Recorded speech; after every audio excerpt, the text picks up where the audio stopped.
Okay. Good afternoon, everyone. Good afternoon, ma'am. Nice catching up with all of you. Again, yes. In the third session.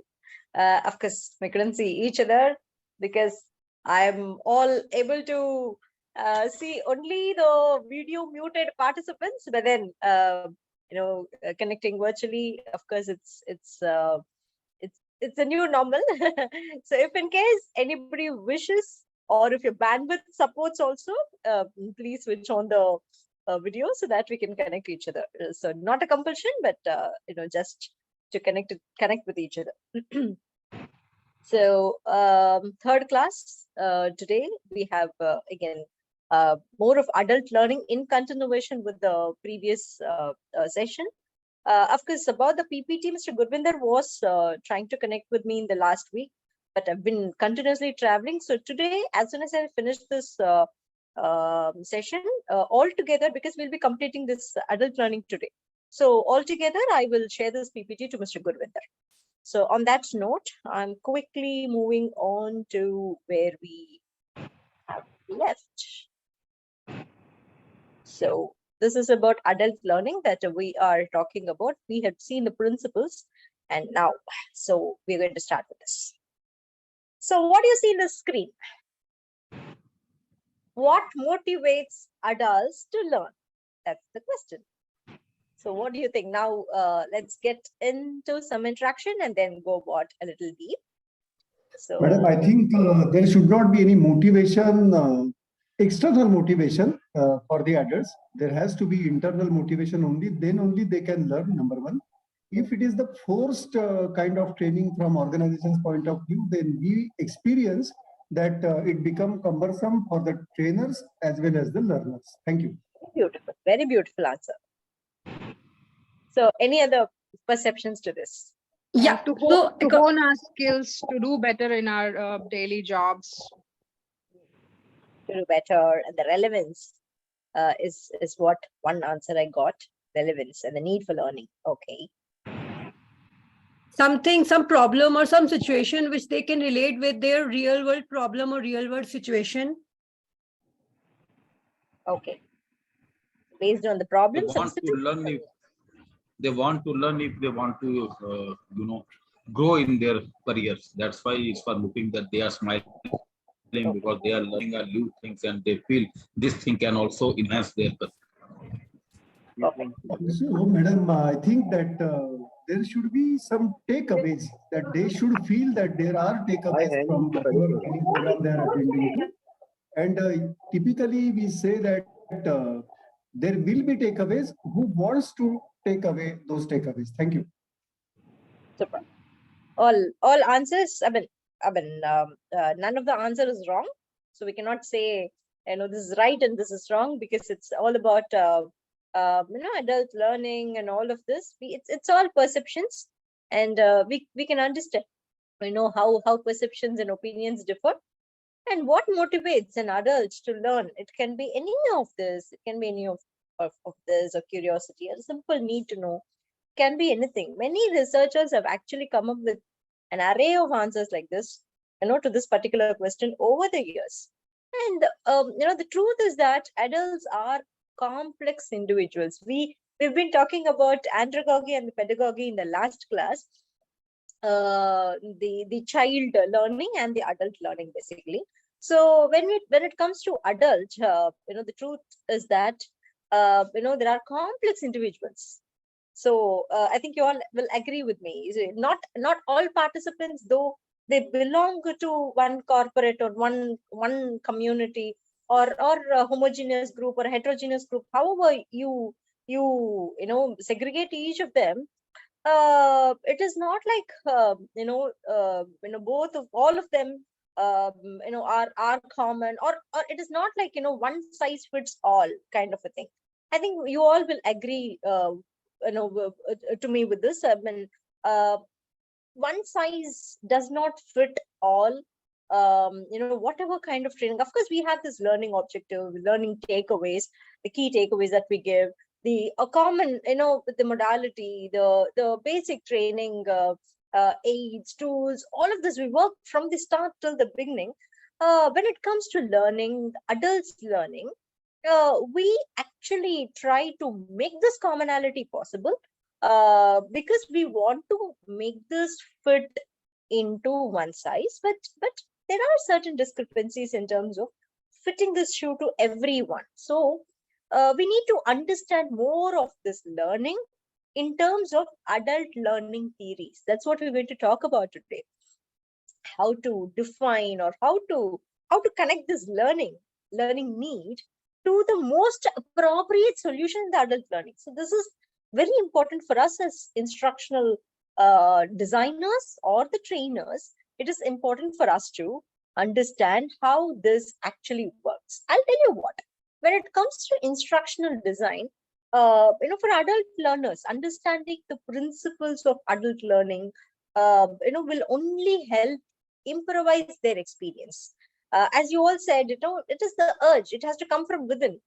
The motivation has to be from inside. Basically, adult learners can implement certain techniques to improve their performance. This is a very basic thing that we can see from everyone, from each cadre of employees. When it happens, when this this improvisation in the performance happens, this can take up many forms, because adult learners tend to be internally motivated.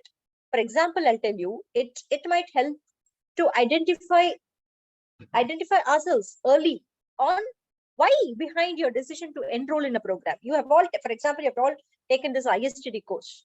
So when you take this decision to enroll in this diploma in training and development, postgraduate diploma in training and development, so you might have identified a why, WHY, a why for this. Or since adult learners tend to draw on their life experience to learn new information, they can approach, you all would have approached different classes, lessons, any reading materials from that perspective. So the desire to learn when transitioning to a new role, or you're taking up something, that is very important. Whether you have your eye on a promotion or a career change or a need for learning, you're simply looking for staying up to date in your field. For any reason, it is all about going back to that learning phase. So employees will, same way, just like us, employees, they need to upgrade their skills to keep up the workplace, the growing workplace that is adapting to changing technologies. So the learning skills are very important after a change, in any regulation that comes up. It can be anything of that sort: a change in the social reform, a change in technology, a change in in a way, an organization is developing. It can be anything of that sort. So employers, employees, all of them play a big role in encouraging adult education. That is what I'm trying to, imbibe here.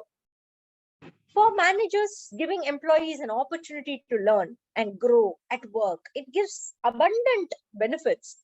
Improvising his own department's capabilities, or the organization capabilities, or increasing the employee satisfaction, reducing the turnover, or making it easier to identify worthy candidates in the current operation, or bring some promotion from within the department, or creating an environment where the employees develop and learn without a supervision, because it is all about self-direction, self-learning, self way of working.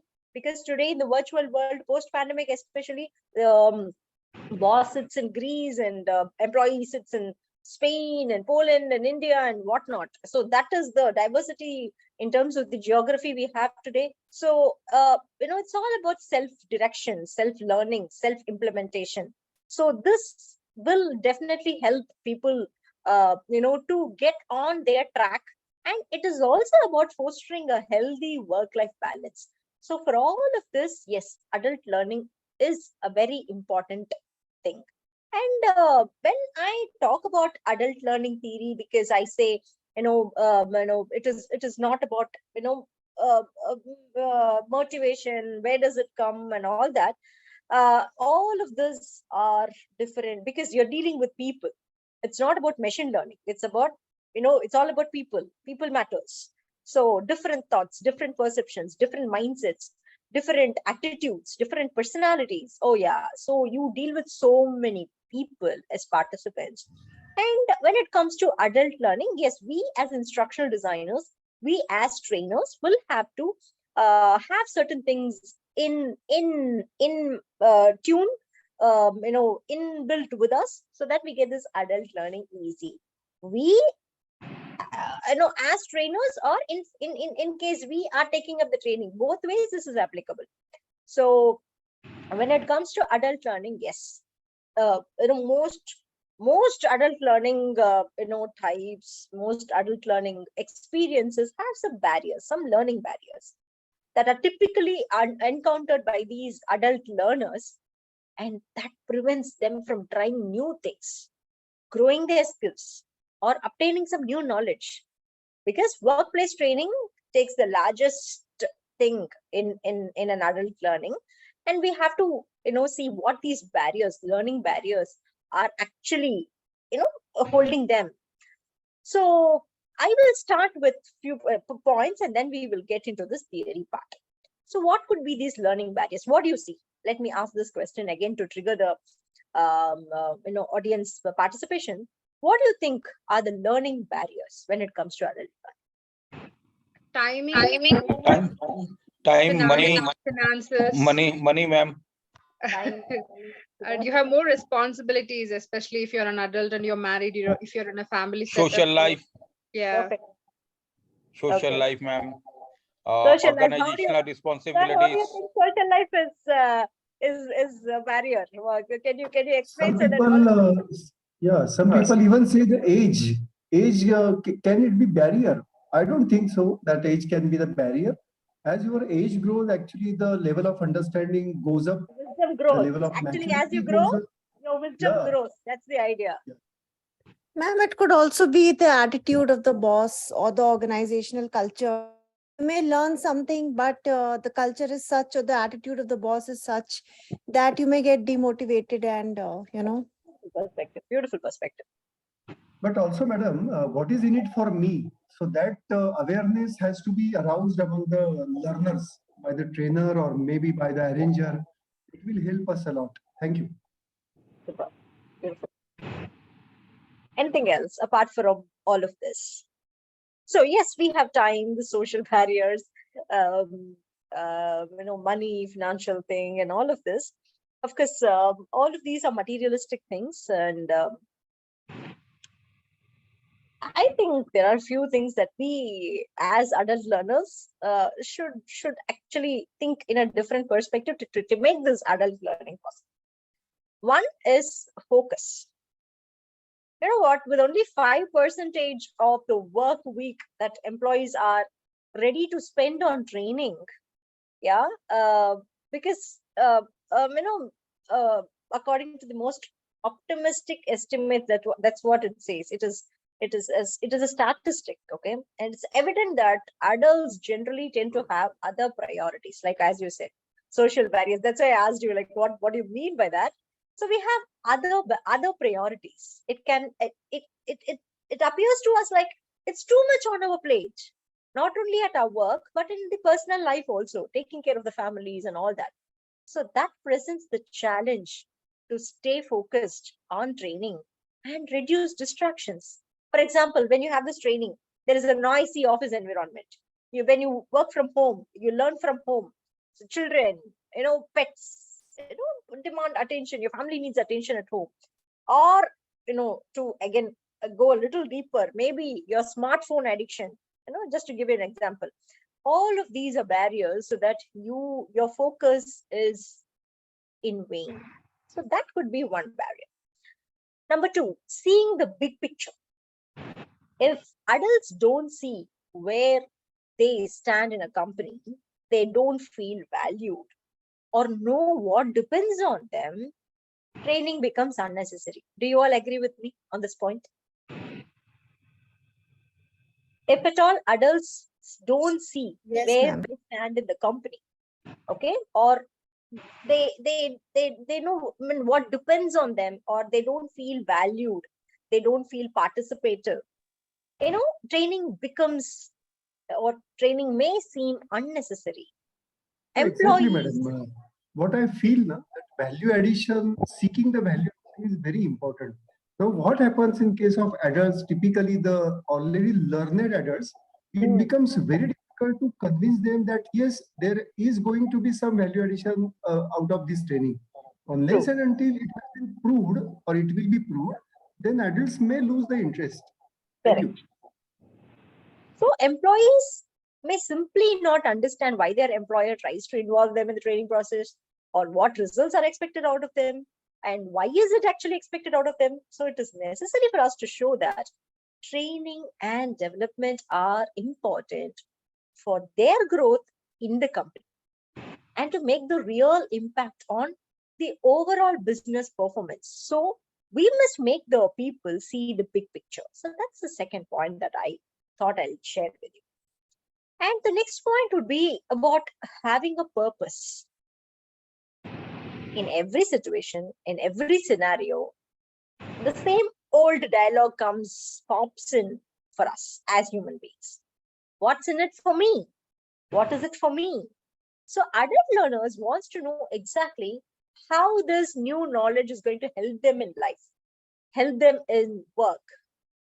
So if the purpose of training is not concrete enough and does not target the learning needs of the audience, then it might become an unbreakable barrier and no training will make sense then. So it is important for us to have a purpose. So another point, maybe, from my perspective, it is imposter syndrome.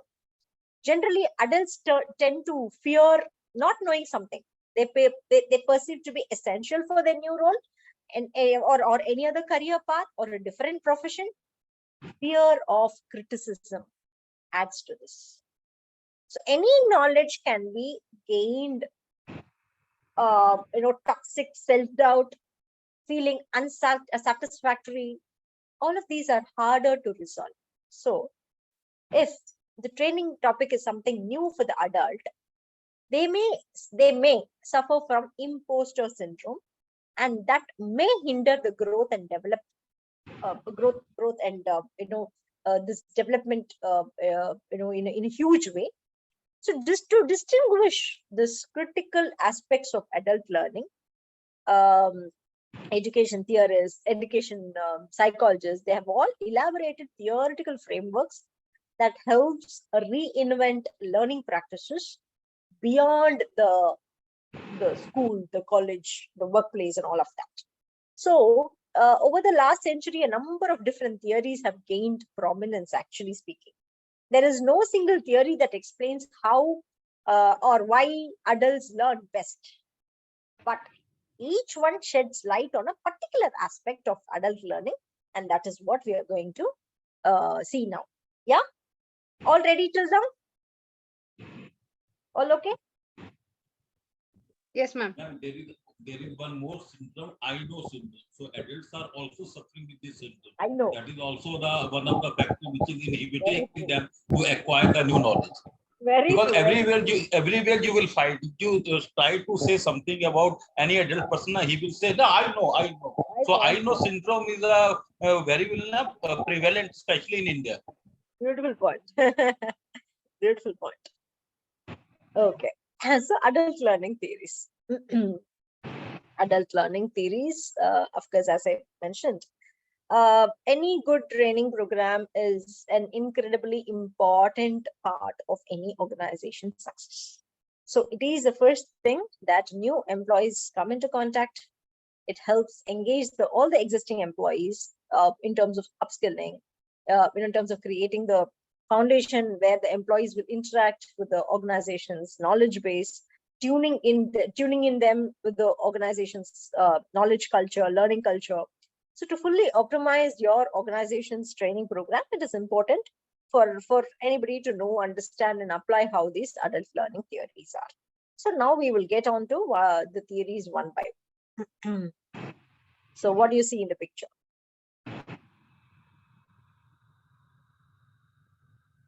What do you see in the picture?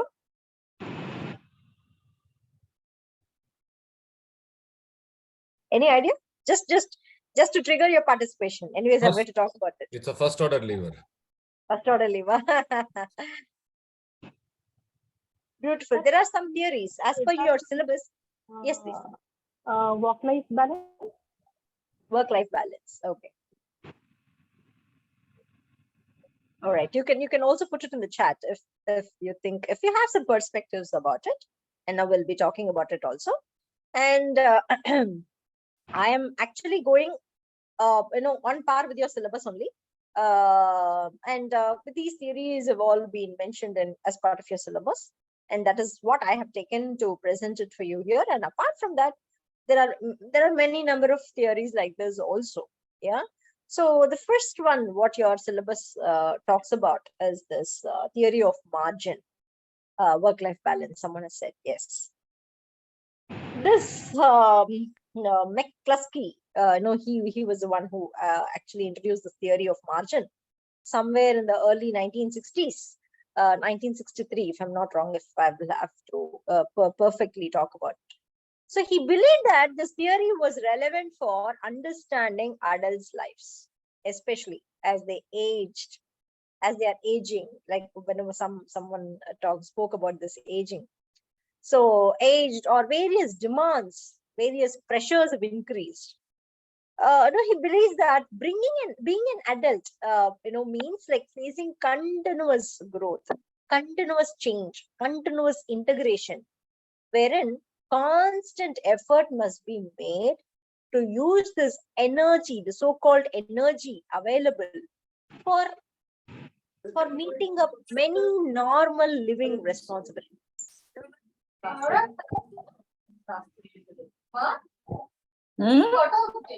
এখন 2 to 3:30 আছে না? Somebody has unmuted. Please, can you go on mute if someone is not talking? Can you please go on mute?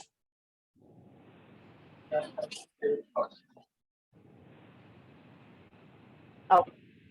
So, however, because people have less than perfect control over many aspects of life, because we cannot assume we have control on everything in our life.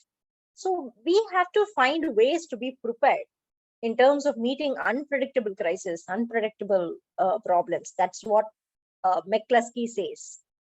So in this theory, wherein he brought in this, from 1963 to again 1974, he brought this theory of power load margin. This came in the early 1970s. So the key factors of adult life are the load that any adult carries in living, and the power that is available to him or her to carry that load. So this is what he says. Margin, was conceived of as a formula expressing a ratio or a relationship between the load and the power. So the load is the living, and the power is something that carries the load. So that's what it means. So according to him, load means the self demands or the social demands required by a person to maintain a minimal level of autonomy, to maintain a minimal level of freedom. Whereas power is all about the resources, the abilities, the positions and the possessions also. All of these which a person can command in coping with the load. So here there is a formula which says M is equal to L by P. L is in the numerator and P is in the denominator. So M is equal to L by P. So this formula he's suggesting that greater the power in the relationship to the load, the more margin will be available. So the load power ratio changes and adjusts throughout the adult years with changes in any of the power factors or load factors, whatever it can be. So surplus power will provide a margin, will provide a cushion kind of a thing to handle the load requirements. Margin will be increased by reducing load or increasing the power. So that is what he says. And he suggests that if values can be assigned to load indicators are power indicators, then when you see, there would be about a zero point 0.5 to 0.8 kind of equation that can result, which will provide enough margin to meet the various emergencies that comes through our life. So he says that when you integrate some values, when you assign some values in life, then there is a chance, there is a possibility for 0.5 to 0.8% of increase in the equation in terms of meeting any emergency in life, because life is all about all new things. You cannot anticipate anything. So in terms of emergencies that actually surfaces throughout our life, so more the margin one will have, greater the chance of dealing with the sources of the load. So same way, vice versa. The less the margin, the lower the chance of dealing with the sources of load. So this is what this man McCluskey says. And he is also dividing the load into two groups of interacting elements. This load I'm talking about. So load, he is actually dividing into two. One external load and the other is an internal load. The external load is like going to consist of tasks that are involved in normal life requirements, family responsibilities, work responsibilities, community responsibilities, societal responsibilities, and so on. Whereas this internal load consists of life expectancies that we develop by ourselves, like aspirations, desires, future expectations, and all of this. So load can be external or the internal. Internally, self-concepts, goals, expectations, all of these could be your internal load factors. Whereas external, it is about family, career, socio-economic status, all of this. So this is what he talks about the load. When we say the power consists of a combination of external resources and capacity as a family support, social abilities, economic abilities. It can also it can also be some internally acquired skills or accumulated experiences that contributes to the performance. It can be like resiliency, coping skills, personality. All of these can be part of the power. So when I talk about power factors, I mean it can be physical factors, it can be social factors, it can be mental factors, it can be economic factors, it can be skill oriented factors also. When I say skill factor, what the individual knows, how to do, he knows. So that is about the skill factor. So when we talk about economic, it is the money, position, the influence, you all know it.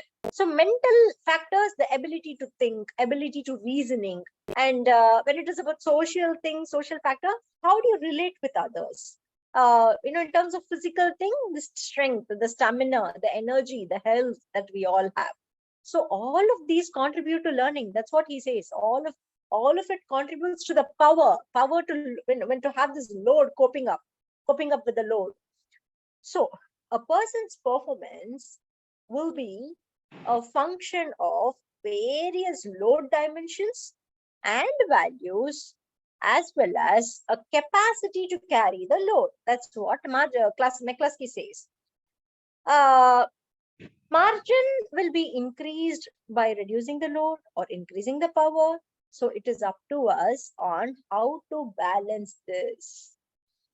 And he also suggests that surplus power is always needed to provide this enough margin or some enough cushion to meet these various load requirements and life emergencies. So are you able to relate with this McCluskey's theory of margin? What is your say on this? Any perceptions? But I think it is the perceived load.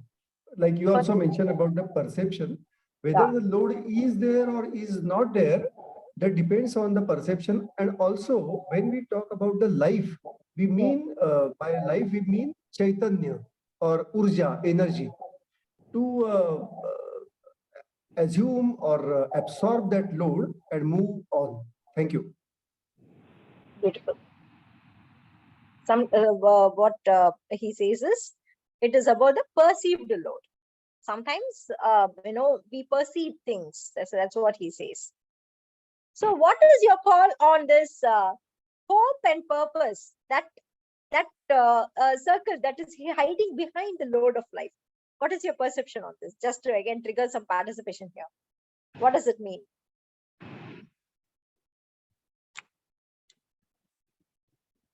Hope and purpose. Can you all see that?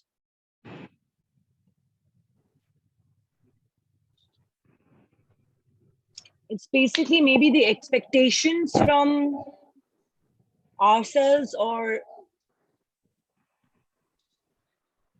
Yes, please go on.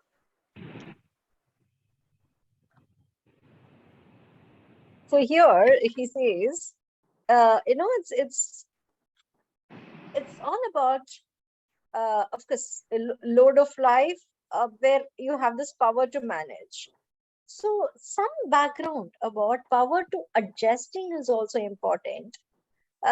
Most of the times, as Mr. Jagannath said, it's about the perceived load, and we try to adjust all of this with some hope, towards life, with some purpose in life. So yes, to achieve purpose, we need to have hope, and very valid point. So in terms of having this load carried by all of us, it is important for all of us to again travel in a way where we can have the power to manage and the power to adjust also, so that it becomes easy for us. The equation, as I said, the greater the power, in relationship to the load, the more margin will be available. So that power of adjusting is very important for us, helping hope to cope. Yes. So this formula becomes complete. This theory becomes complete when you also understand that there's a power to adjust. That's what it means, actually. All so right. basically we learn to balance. Balance, exactly. It's just about. Very true. Very true. All right. So can I move on to the next? Yeah? Yes, ma'am. Yes. All right. So your thumbs can be on the chat box if you're not able to connect also, no problem. Your thumbs on the chat box so that we connect through this also. So here Ma'am, comes can your... you please explain this with a simpler example, this load and this thing? Anything, any simpler example? Yeah, I was talking about the load like family. Say for example, let us take a real time example of family, because that was the main thing that came up as an answer. So let's take this case itself, and we'll have this interaction. My question would be, the load of life being family. Okay, timing is a big problem for me. So my family pressures, because I'm sure, for many women, comparatively, spending time in terms of learning would not be, an easy task or easy journey. So in that case, time and financial, economical matters, or the goal settings, all of these are in vain for a woman. So the load is the life, the family, whereas the power to power to manage this load could be all of the things that I told you: physical, social, mental, economical skills. So now, how does this learning happen? So let us throw this open question to the audience, and then we'll come at a conclusion. So the case is like this. So the load is the family, because you're not able to spend much time on learning. What all power factors can be increased so that you can reduce the load? So this question is for the audience. Madam, I think to share also, and to involve them also in your learning, that will be the added advantage. That is my personal experience. I involve my family members also in the discussions that are being learned. Of course, our fields are same. That may be the reason, but that definitely helps. Whatever you are learning, maybe theories or maybe whatever if you discuss it with family members, then it arouses interest in them also, and they may also become helpful to you in learning. Thank you. But Ganesh says Even, not all are lucky. even ma'am, we can also share what were the Again, it is positive perceived aspects thing. of the learning, so that they will be also motivated for that. Okay. We can also discuss among our family that if today I am doing the postgraduate diploma, that how it will be work to me. Ultimately, they also want the my growth. So somewhere they will also motivate me also to do to perform better. So in this way, we can also reduce the load of life. Okay, but no, as per Ganesh's conversation, I mean Ganesh's point, no, you're not supposed to take this in a class. Being a Sunday, I have something else. I have a an important family function to go, and if you're not going to join, this is going to be a problem. What if these kind of situations come up, or I am going for another important meeting, so you have to take care of the kids, or you have to take care of the home and all that. So what if these kind of pressures pop up? These are all, I think, real-time problems, ma'am, what you rightly said. I think the whole crux lies in prioritizing and managing your priorities and time. I think if you're able to balance it well, everything is taken care of. Beautiful. And there are big rocks, you first put your big rocks, then add the small rocks to that. Oh, yeah, correct. And then again, it is also there, you need to make everybody aware about what is going into your life. I mean, in the family, obviously. So that they can also be empathetic, or they can also extend their support towards you, so that you can check out your time, your priorities, and you can act accordingly. And this is my perception. Perfect. Right. So even Padma Priya says, by prioritizing our time, we need to get up early, even if it don't stop any of our work. No pressure from our family. Correct. Okay. Purpose. No. Sincerity.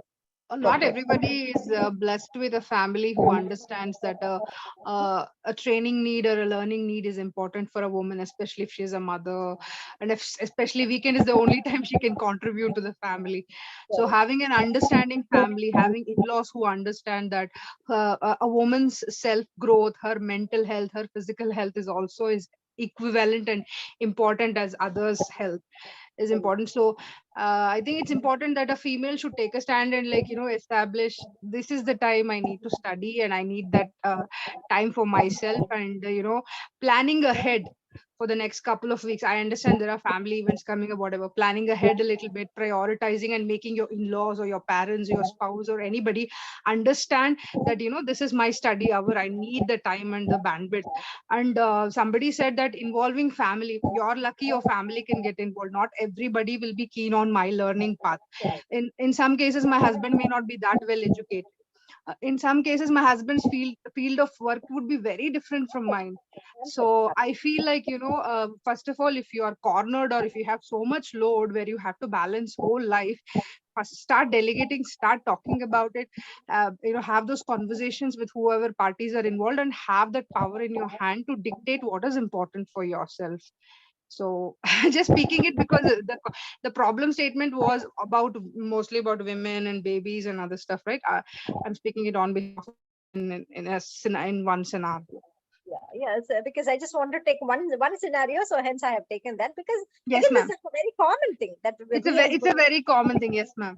And it's the same even if your husband or your spouse is willing to study. I think we have to cater to their needs and give them the privacy or the time to study. So you take care of the children or the in-laws. If there is any sort of a hospital engagement or any other engagement, you give the assurance that let me take care. So it's all about balancing your life, right? It's about understanding your spouse's needs or your family's needs and balancing and walking. So I guess communication, prioritization, planning ahead, also a lot of adjustment, a lot of things.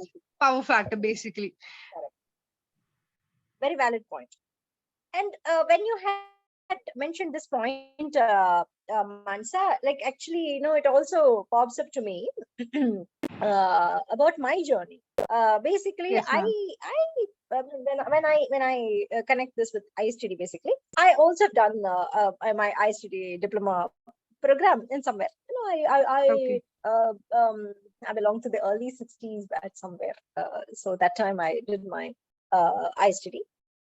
And that was the time I was pregnant with my first baby, if I'm not wrong. So, I finished my papers, but the project was actually, paused because I had my delivery and all of that. And then again, coping up with all of this, with my month's baby, I finished my project. I still remember. The same way, after my, PG, I mean, the diploma in ISTD, diploma in training and development in ISTD, I joined as a faculty trainer here in ISTD. Okay. So, I used to take classes, come on the weekends too. It was not a virtual session. It was completely physical. Since COVID only, all of this became virtual. So, for the physical classes, for my second baby, basically, it was like, I don't mind sharing this also, because how it takes for women, I really wanted to share this with my audience here. So I am on my wheelchair. So those who attended my first session would know about my profile. So basically, a wheelchair bound person, I'm a polio survivor. So I used to bring my kid, my baby. I used to give classes, and my kid would be waiting in the car with my husband and with my mother because it was so tiny. So whenever required, I used to go feed my baby and come back.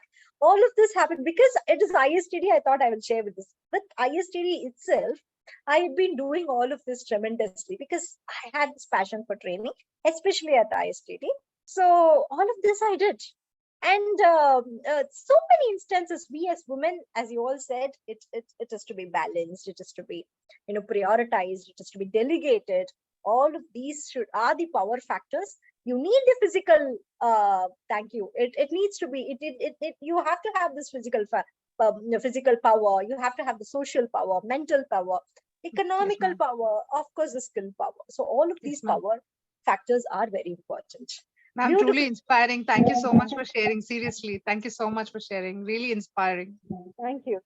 Generally, I don't bring in this personal stories much, but I thought, for this particular ma'am, thing, I thought this is very This is very much valid because this is exactly what we go through. Correct. This is a real-time scenario that we're talking about. These are our real lives, right? Right. And it's very inspiring also, and we also look forward that, yes, we all can do it. True. So, because we don't meet physically, it's all. Ma'am Vinita here. I'm not married.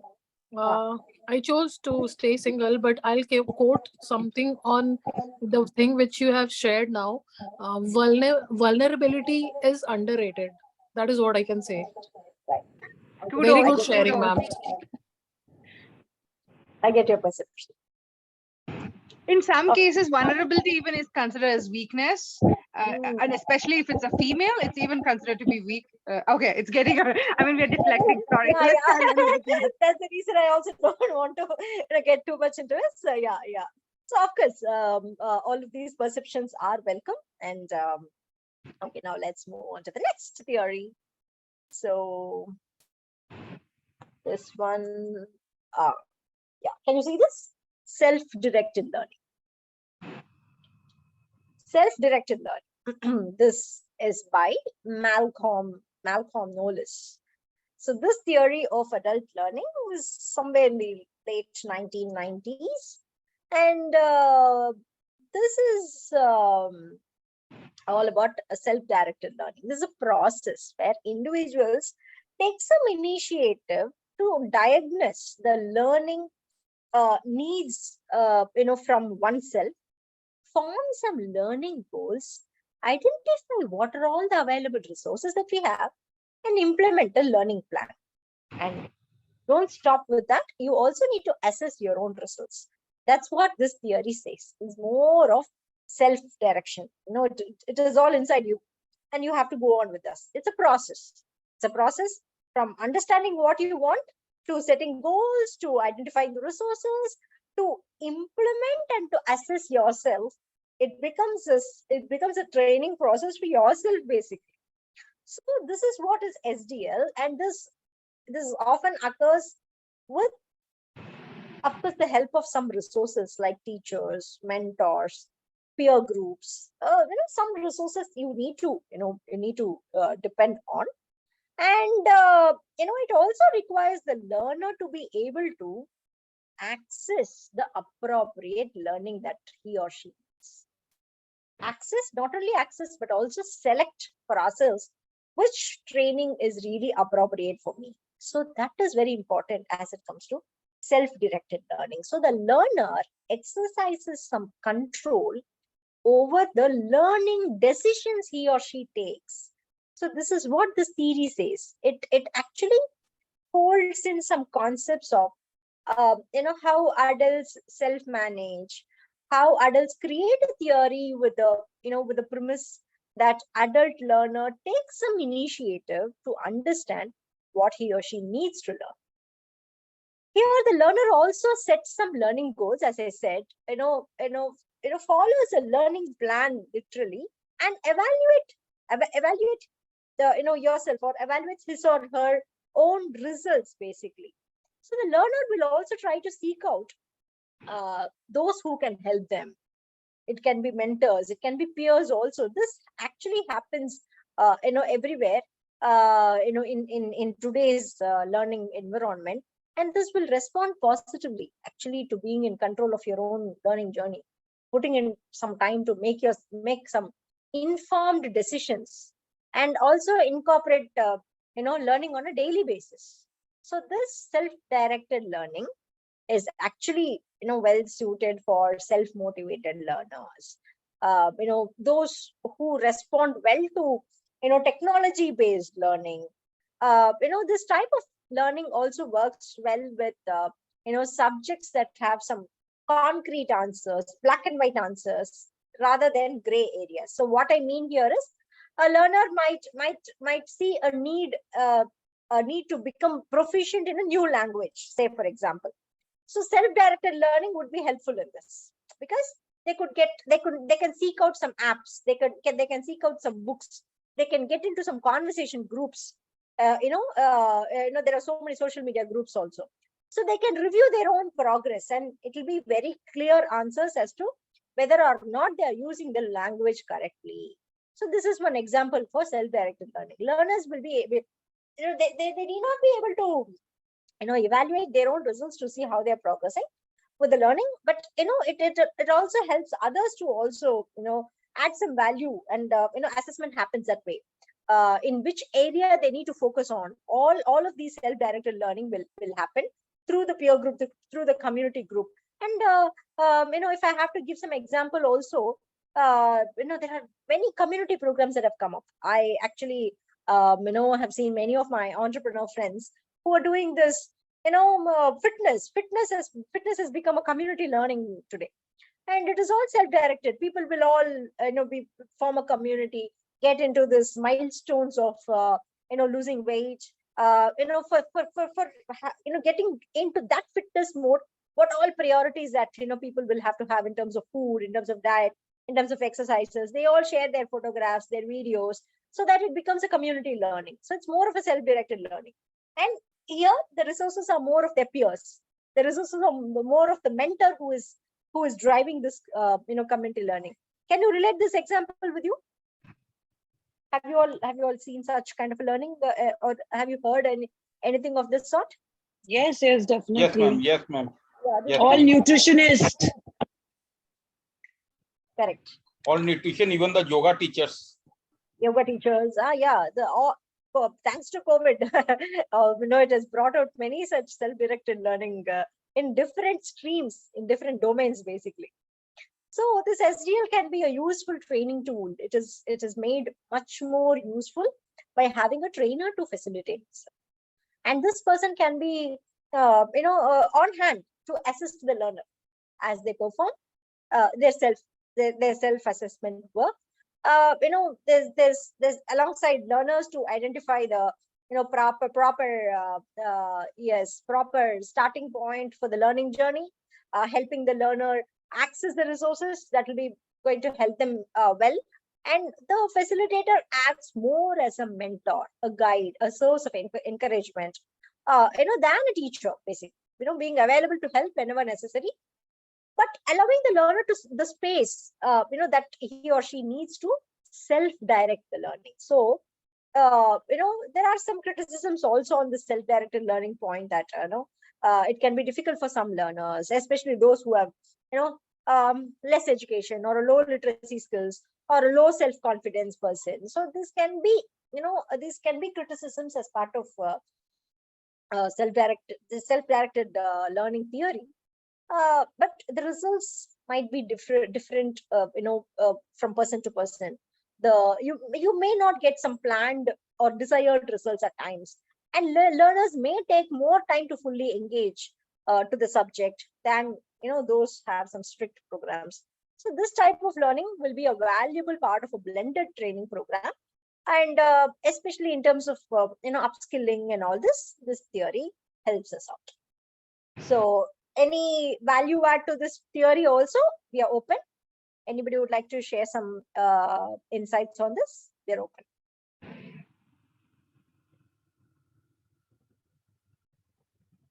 So the diagram says you have this motivation of entering into the task, and self-monitoring and self-management. These are the two important things when you get into the self-directed learning. You have some self-monitoring and some self. I think Bhagavad Gita is the best, what we can say, the guide for this self-directed learning, in which Yogeshwar Sri Krishna says, Arjun, when he asks what is yoga, then he says, yoga karmasu kaushalam. So whatever you do, you achieve excellence in that. That is the yoga. Whatever our Indian mythology or Indian Yoga Shastra says about it. And I think this self-directed learning is aiming to that yoga only. Thank you. So I'll move on to the next theory, which is the CAL. CAL. Characters of adults as learners.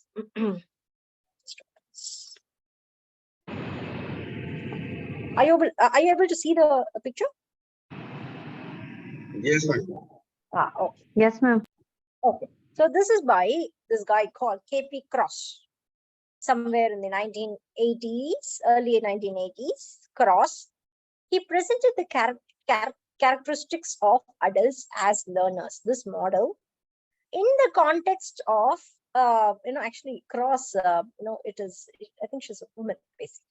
So her analysis of lifelong learning program.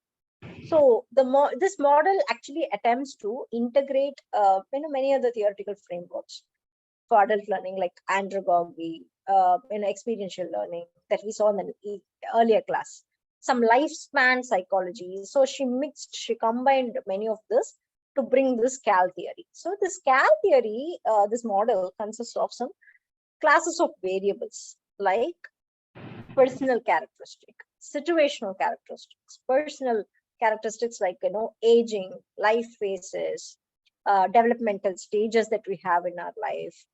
So when we talk about, aging life phases and developmental stages that we have in life, all of these dimensions have different characteristics as far as the lifelong learning is concerned. For example, aging results in the deterioration of some sensory motor abilities, maybe like eyesight, hearing, reaction time, while some intelligence abilities also, like decision making skills, reasoning, vocabulary. So these tend to generally improve as you age. Again, with the life phases, as I said, life phases and developmental stages also, like, getting into marriage, job changes, retirement, all of these involves a series of transitions in life, which may or may not be related to the age also.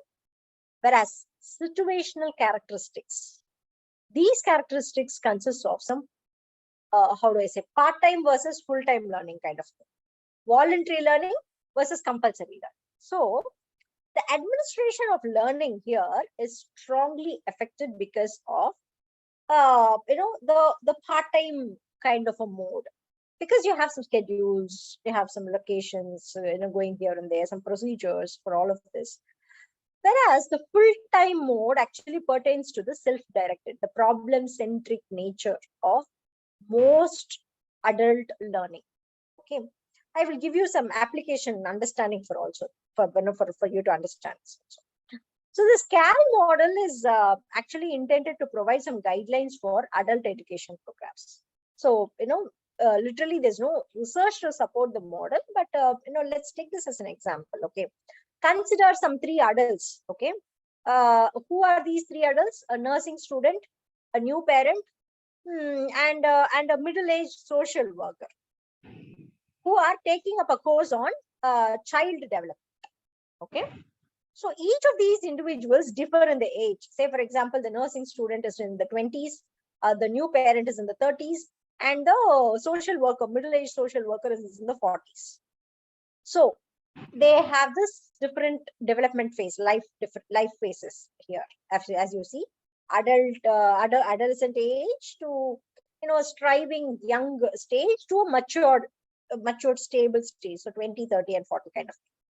So now they also differ in terms of situational characteristics. So now let us come to the situational characteristics that I talk about. Okay. The first is the personal characteristics and second is the situational characteristics. For example, for the nursing student, the course is full-time and compulsory. For example, in terms of understanding the child psychology and all this, she has to take up the complete, course. For the parent, it can be a part-time. It can be an optional one also. Whereas for the social worker whom I mentioned, this course can be a part-time, but a required one, in case if she is dealing with the children and all that.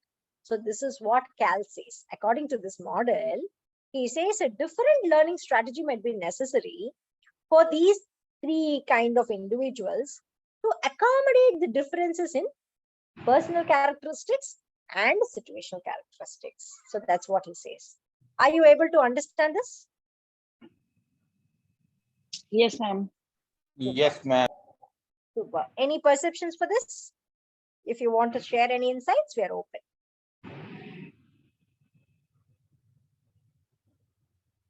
Okay, so now we will go on to the next theme. So, andragogy, very common theory of andragogy, very important also. 4 principles of andragogy is what shown here. So let's talk about this andragogy. What is this? What is andragogy? We have seen in the last class. Adult learning. Very good. So this is the art and science of teaching adults. That can also, the other way around. It is the art and science of teaching the adults. Whereas pedagogy is the art and science of teaching the children. So that's the basic difference. So Malcolm Knowles, he has developed this again, andragogy theory. It says many things about this adult learner. He says this is much better suited to direct one's own learning process than a child learner. So that's what it says. As rather than a child, instead of getting into this child learning mode, it's much suited for adults to direct themselves on more of their own learning kind of. And this also uses their own knowledge base. Every adult has their own knowledge base. We have our own knowledge base. We have our own learning experience. So this will be helpful in terms of understanding this andragogy or getting into this adult learning itself. Our knowledge base and our experience will add more value in terms of the learning. And this will also be, engaged, presentable, and a kind of a ready to learn when the material is of immediate relevance. Okay, it can be a new job, it can be a life role, it can be a social role, anything. It is more of an engaging one. It's more of a ready to learn kind of a thing. And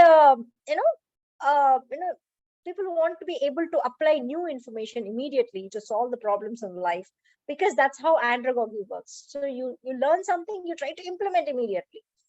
And it needs to have a voice in both the planning and the evaluation. Whereas when this andragogy is concerned, it is because it's a learning experience. You will have to plan both the initial planning stage and the evaluation stage. It means that andragogy is better suited for those who are strongly self-motivated or goal-oriented. for a person who has a structured program for themselves, for teaching how to solve specific problems. So that way, it is important for us to understand that learners without self-motivation, or those who value a classroom experience, over an alternative learning, will not find this a much valuable one, as this type of learning is concerned.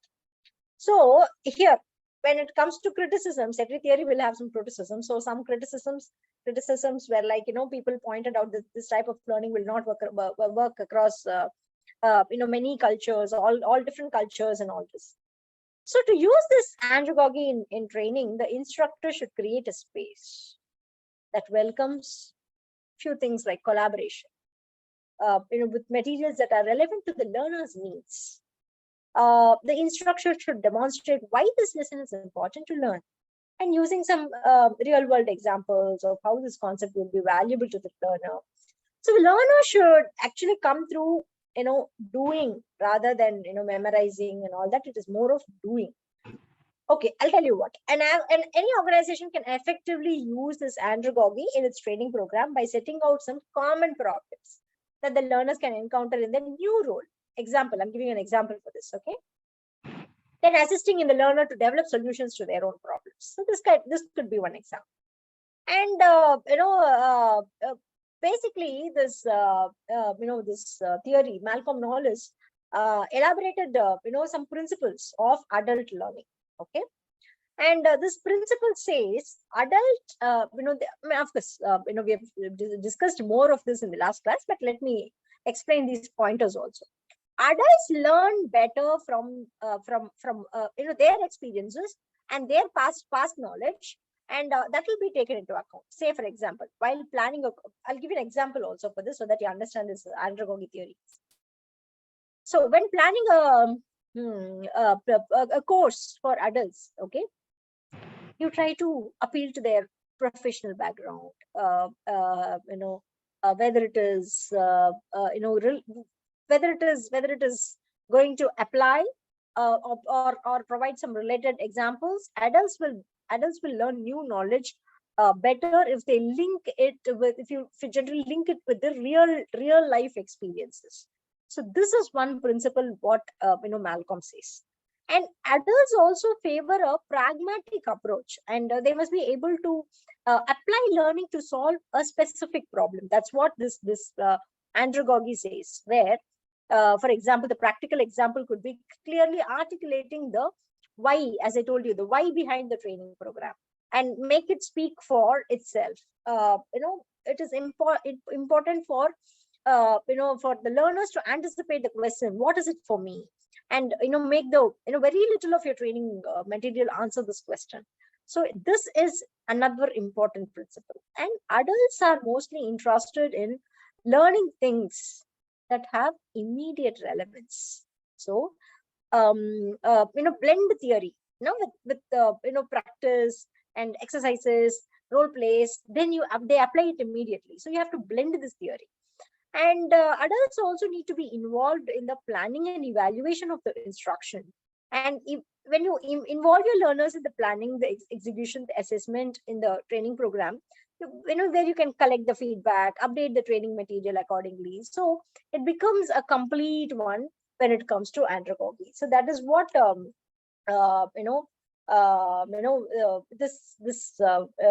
this andragogy, this principle says.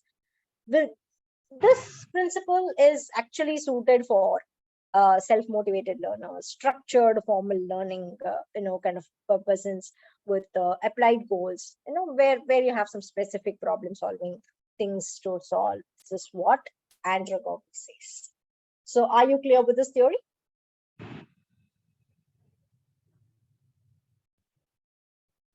I think we saw this andragogy in the last class also.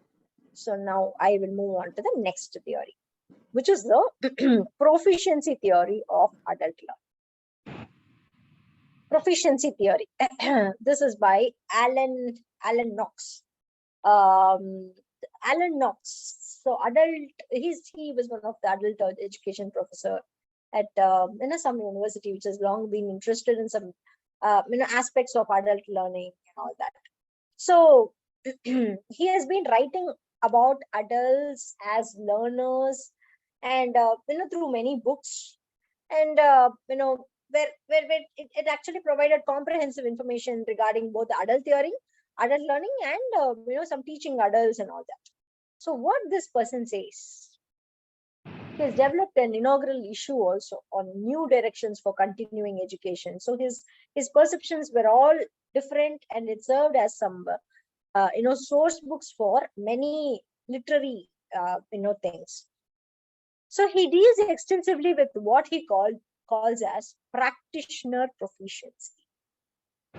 It has become increasingly important that continuing education practitioners, okay, understand major areas of proficiency which contribute to the effectiveness, along with the ways to acquire the proficiencies or use such proficiencies.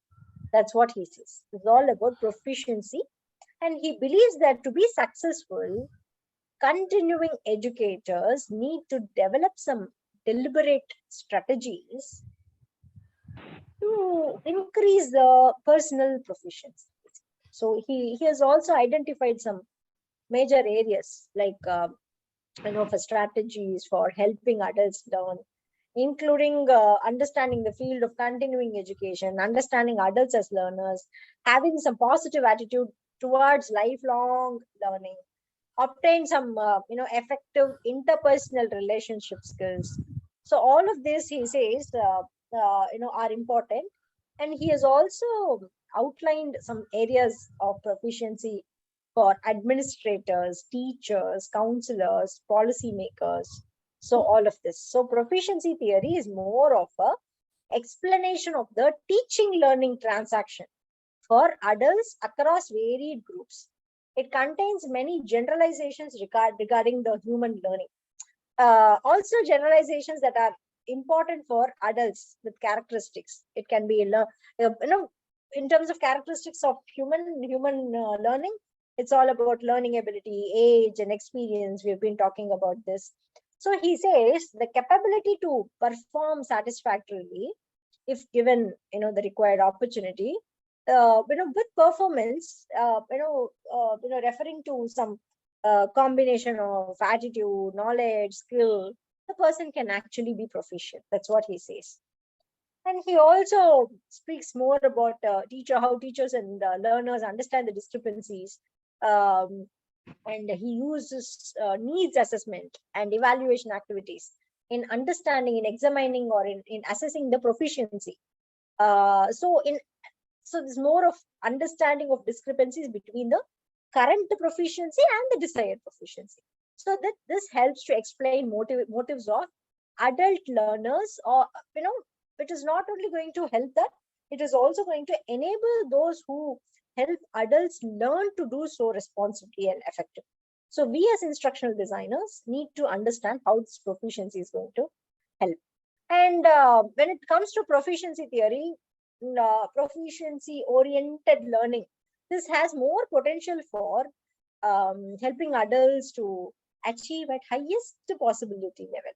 So when you compare proficiency ideas with competency based approaches, competency based preparatory education, it is going to emphasize more on okay, I will do that. I'm not sure if Sarita ji is here, so I will do that. Thank you. Thanks for notifying. So I'm talking about the competency-based preparatory education. So this will emphasize on achievement of minimal standards of performance, minimal, proficiency-oriented continuing education. So these are all helpful for, proficiency theory, and that's what this man says. And this man has come about with many important things, many applications wherein there are some interactive components when you implement this proficiency theory. He says environment, the societal environment is responsible. The past personal characteristics are responsible. The current personal characteristics are responsible. performance is important, aspiration, self-orientedness, discrepancies, specific learning environments, and some learning activities, the role of the teachers, all of this play an important role as components in terms of this proficiency theory is concerned. This is a little, a vague theory, literally a theory, but it has its own understanding. So he has, certain points in terms of, developmental, proficiency and transactional proficiency, and in there are certain competencies or components which are responsible for this proficiency to happen in any person's life. So that's what he says.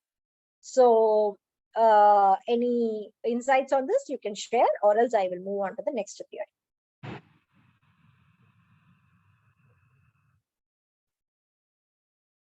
So, ma'am, it is basically that how these things motivate us.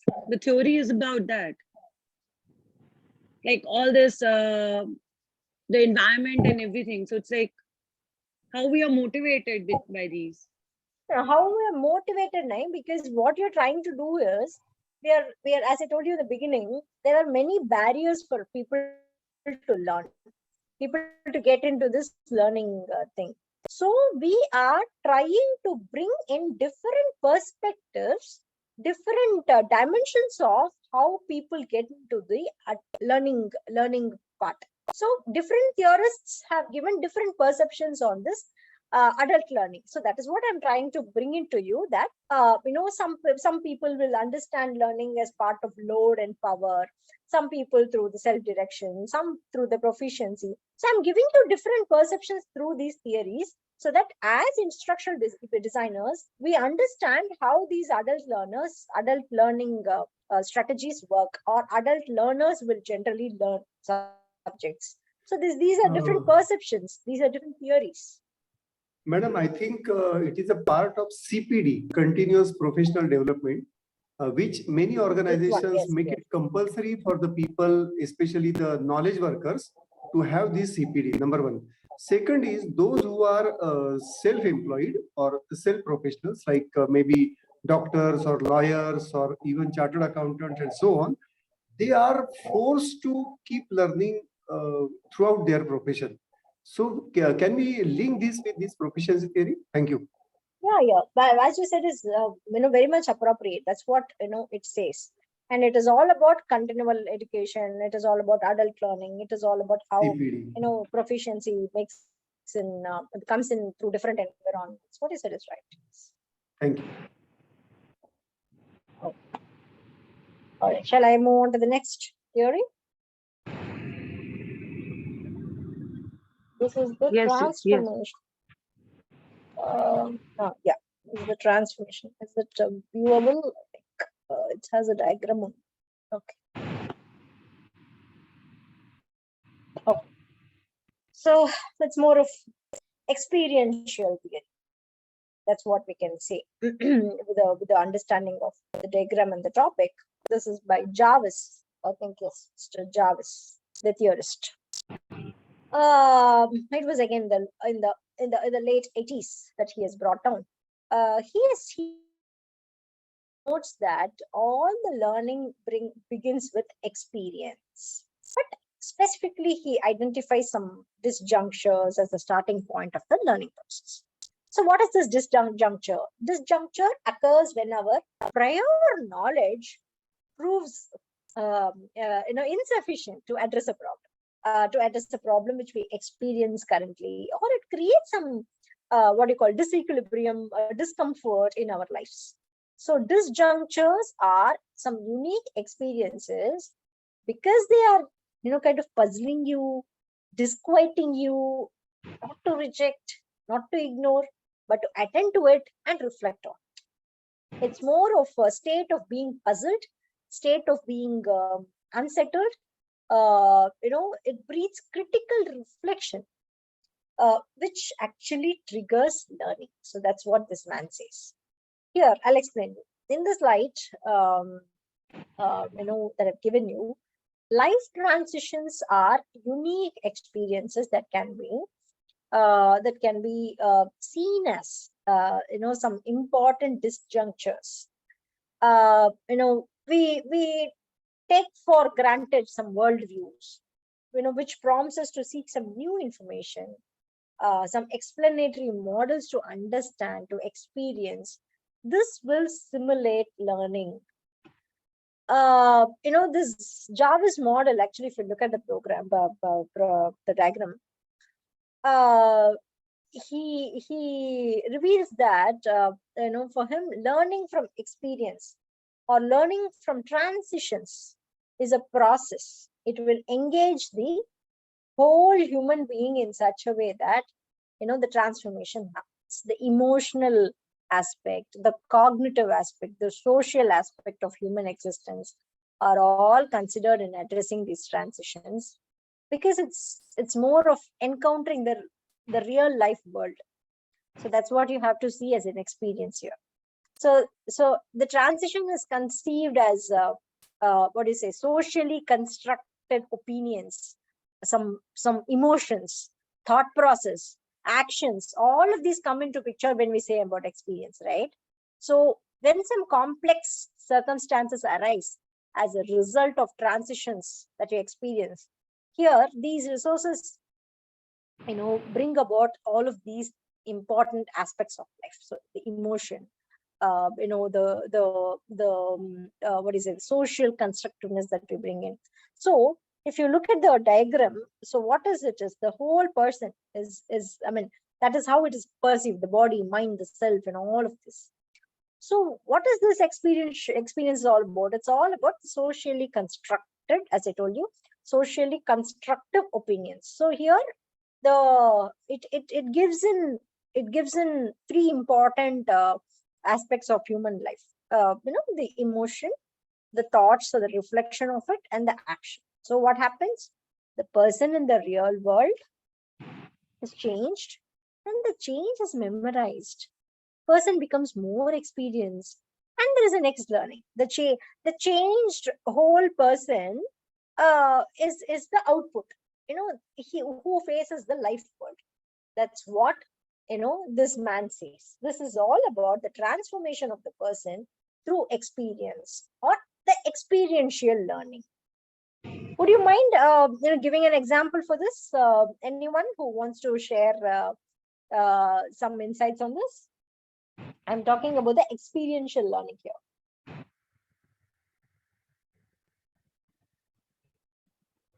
With this diagram, what pops up to you in terms of experiential learning? Maybe, ma'am, like I can say, from as I belong to that background, teaching background. So like maybe we do a entity course, we move from there, but it's a gradually, and like we keep moving forward. And maybe I've done my bachelor's in education after that. So my experience has changed from an entity teacher to a bachelor's in education. So it's a process, like how we transform, so what we learned and how we go forward. Okay. Madam, I think it depends on the profession that you are engaged in, number one. Like Madam just said that she's from the profession of education, so that will be helpful. But my view is that the implementation is the key. My IIM professor used to say that they will give us 100%. Even if we absorb 20% and implement 5% of that, we can consider it as a 100% success. So my take is implementation is the key out of this. Thank you. Okay. So now I will move on to the last theory of today. Ma'am, what is the role of time here? I couldn't understand in the diagram. The whole. The diagram keeps in time as a factor, but it is not going to impact on this transformation. But throughout the time this process happens, because experience is all about timing. The different phases in life, the time that is involved. So that's why it has a separate factor being noted. Based on the experience and based on the timing, the experience will keep moving on. And as the time goes, the experience also keeps growing. That's what it is. Okay, so now I will move on to this, oh, sorry, the last theory. Yeah, Mazziro's transformation learning. Okay. So, transformation. So what comes to your mind when I talk about transformation? Just to again trigger the participation, because we've been talking about transformation the earlier slide also. What comes to your mind when we say transformation? And we can say that raw material converted into the finished goods. Raw material to finished goods. Okay. Good. Ma'am, it could be, a change in your Transformation of carbon to attitude. It could diamond. be a change in your attitude, skills, knowledge. Okay. It can be upgradation. Upgradation. It's like a carbon becoming a diamond. Can you change a mode from one to Permanent change in behavior. Okay, beautiful answers. Lot of variations, alterations. No, perfect. So this transformational learning developed by this man, Mazziro, yeah, Jack Mazziro, and again in his late 1970s. So transformational learning theory, this is all about learners use different assumptions. Learners use different expectations. Learners use different beliefs to make sense of the world around them. So that's what it means. Transformative learning in terms of training and coaching sessions is beneficial because it fastens the pace at which the employees grasp the necessary information. Transformative learning is all about the expansion of consciousness throughout, where an individual can question themselves about their own feelings, their own beliefs, their own assumptions, and their own perspectives on their purpose. So with the purpose, they continuously question themselves. That's what it means. Individuals who are actually undergoing a transformative process, generally, if you see, they believe in completely rewiring and transforming their beliefs, their assumptions, their experiences, their perspectives. So as a theory, this learning is an act. This learning is an action that individuals actually conduct themselves in order to be more self-motivated, more self-governing, more rational, more collaborative, and whatnot, more empathetic. So individuals develop this ability to reflect on others that they may have taken for granted once, or were not quite aware of in the past, but have made some conscious decisions about it. So what is this transformative learning experience? So this can vary from case to case, basically. It is not certainly going to limit to a particular scenario. It can be anything from an adult who transforms their ability to spread their opinion after learning, or how to use some social networking, the internet, or to a person who has some transformative experiences on the way they view life because of some trauma that they have faced. It can be anything. It can be anything as far as the transformation is concerned, transformative learning is concerned. So why is it important? Why are we talking about this? When it comes to business, transformative learning can bring some good range of different benefits to adults who desire to be successful in the field. So it can help people in problem solving applications, wherein some critical reflection, critical experiences, which are important when it comes to basic scientific competencies that a human being should possess. So this, in addition to this competency that you've acquired, with some transformative learning, it becomes powerful. It becomes enough power to accelerate some scientific investigations, to provide these competencies, to make these competencies implement in the workplace. So it helps in some problem solving applications. It also helps in changing some habitual perspectives. That's what I say. Any great leader in a company is someone who is always admired by his or her colleagues for any range of characteristics, right? So these characteristics can range from personality to how they behave, to some work ethics, to the determination they carry. It can be anything.